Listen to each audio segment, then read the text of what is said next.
Hello friends, it's Julie with Butterfly Papers, and today I'm going to experiment with something I was thinking about. I have been making snippet rolls. I did a couple videos on them and I've been really enjoying it, but I've used up most of my small scraps. I do keep finding more. I have been kind of clearing out my craft room, but I was thinking the other day, what if I have all these larger scraps of this and that paper that is mismatched? What if I make a snippet paper roll? And this would be just 4 pages in the junk journal. So it's kind of like Franken paper, but on a roll. I don't know if you're familiar with Franken paper, but it's the paper that's kind of pieced together like Frankenstein. So I have some of this, a lot of this cut up paper that I was going to make some spiral bound notebooks with. Obviously, that went by the wayside. These origami papers. I have a bunch of scrap, some miscellaneous stuff, some book pages, other pages here, some full-size mismatched paper from Happy Planners, some old scrapbook paper, this scrapbook pad I don't like, mismatched other stuff. I'm going to go around and I'm going to make it 8 inches high, and that would make it to about here. I'm going to take flay right there so I know where to go to. If it goes over, it's okay. And that's going to be my measurement, because usually we have 8.5 by 11 sheet. Now this is folded, so I'm just going to tear this, and you start with that. And this has a perforation, so I don't really want that because it's not going to be strong. And we'll start here and then add on some stuff. This paper, I think that'll be nice there. Try to line that up so it fits, and there is our first piece of Franken roll. Isn't that a fun name, Franken roll? And we have this, which I will put up here, and I'm going to allow that to go up over a little bit.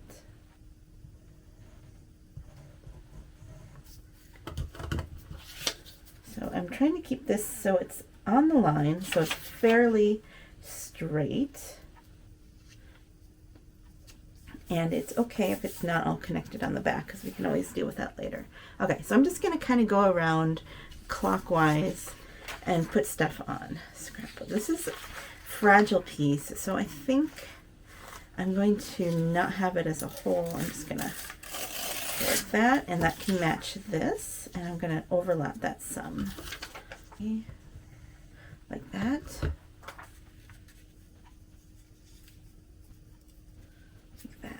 Okay, and we'll come back to that. Book page, I'm going to glue it on this edge.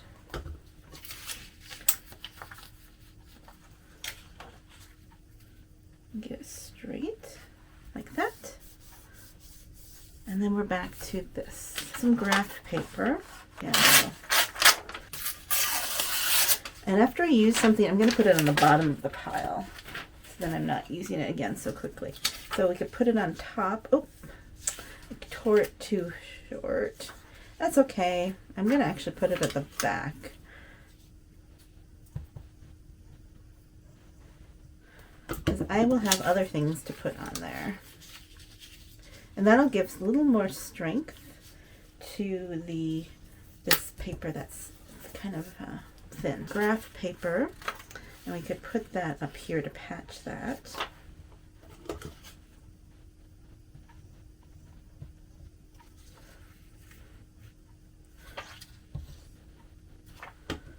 That. It's just Franken paper.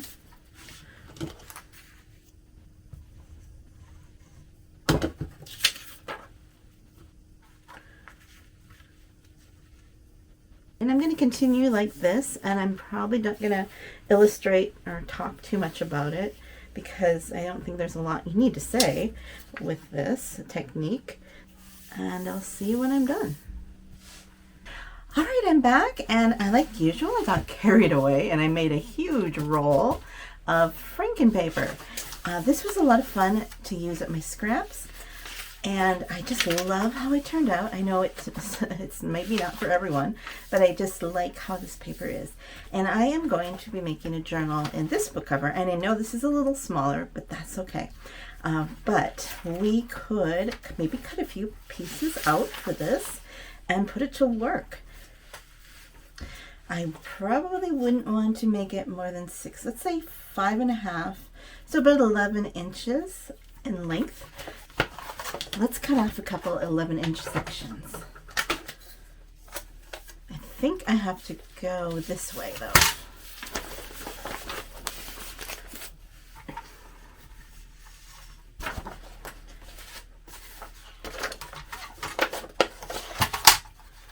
So I am going to be calling this Franken paper roll, and that's the name of it. I don't know if anyone else has done this before. I'm sure you could let me know if they have, because with junk journaling, there really are no new ideas, are there?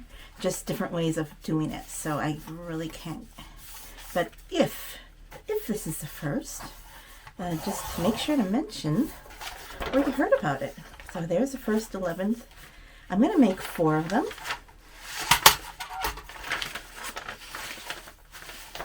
Well, actually, I think I'll make 6 because I'm going to do 3 signatures in that journal.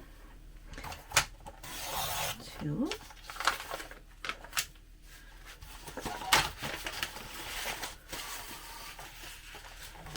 And we're just going to see how this works.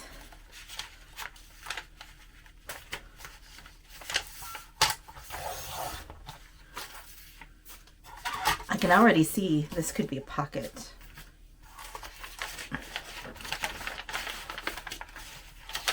Okay, so some of this isn't totally secure on the back, which is fine because we can make something out of them. We can do something on the back.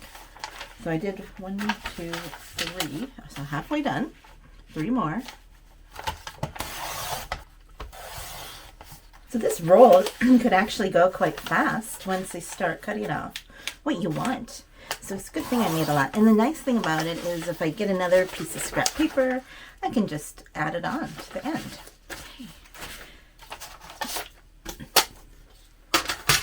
Okay. So here are our 6 pages so far.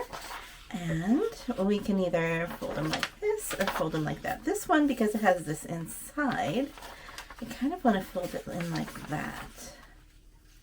So we shall do that. See, it's on the back. The back is pretty plain, which is fine. Let's do this.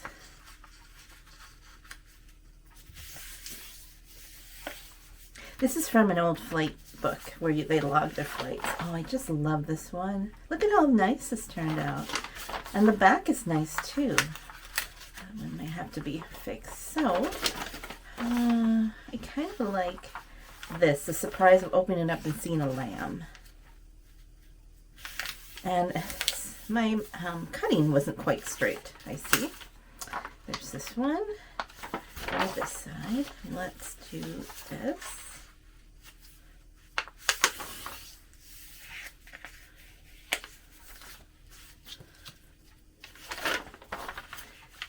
That's fun. Look at, we have a goat and a lamb, or sheep.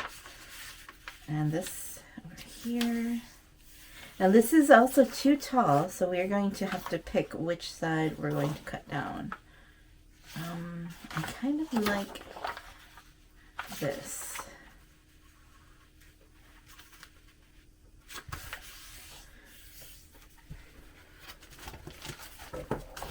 The height that I wouldn't want to go more than, okay, 9 inches actually is a good measurement. So let's do that. I probably could have done that before I folded them, but I was too eager to fold.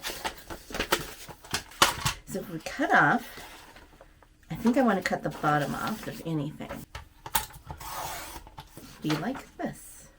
I just love that, how easy. Because sometimes you want to make a page, but, oh, this one's going to be hard. I think I'll have to cut off the top. An interesting page, but you don't want to sit there and fuss with it. This is already made. And you can just cut off what you want. There. I like that. I'll probably have to glue that down, but that's no problem. Okay, this one, probably cut up the top. And I could have made these shorter, I suppose, the roll. But I was thinking that with this, I could use for snippet rolls. And it allows me then to choose if I want like the bottom or the top better. And I could also cut, if I had a smaller journal, I can cut these in half or smaller. Maybe I'll cut the top off.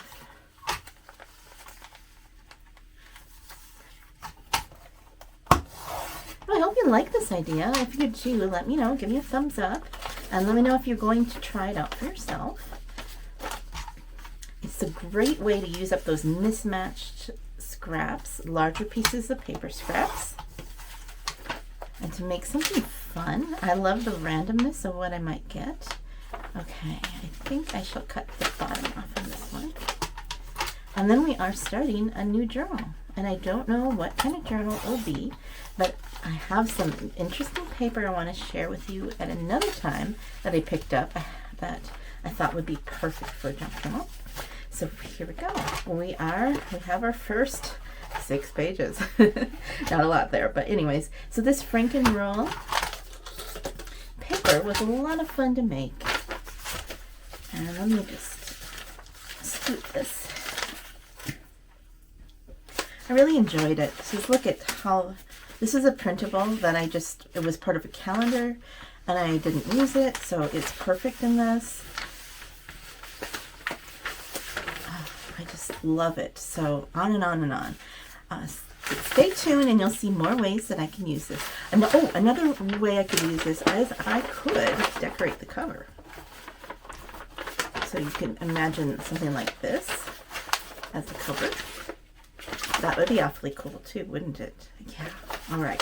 So many ways you can use this, and I could even make a concertina out of it too. All you do is just go back and forth with it. I have a video on how I made a concertina. I would just fold it back and forth, and then it would be a concertina or an accordion, or I think they call it eternity, whatever. The one, infinity. That's what it was. One of those words. But there's so many possibilities that you can do with this. A great scrap buster, and it just all kind of works out. Some of the things I wouldn't have thought to put together, like these two next to each other, but I like it because then this popped up and it pulled those colors in together. So you never know what's going to happen. But thanks for watching, and I do have a video coming up on how I created part of this, not the whole thing, and it's going to be a silent one with no talking. So if you're interested in that, stay tuned for that. Within the next week or so that will be out. Thanks for watching. I'll see you on the next page. Goodbye.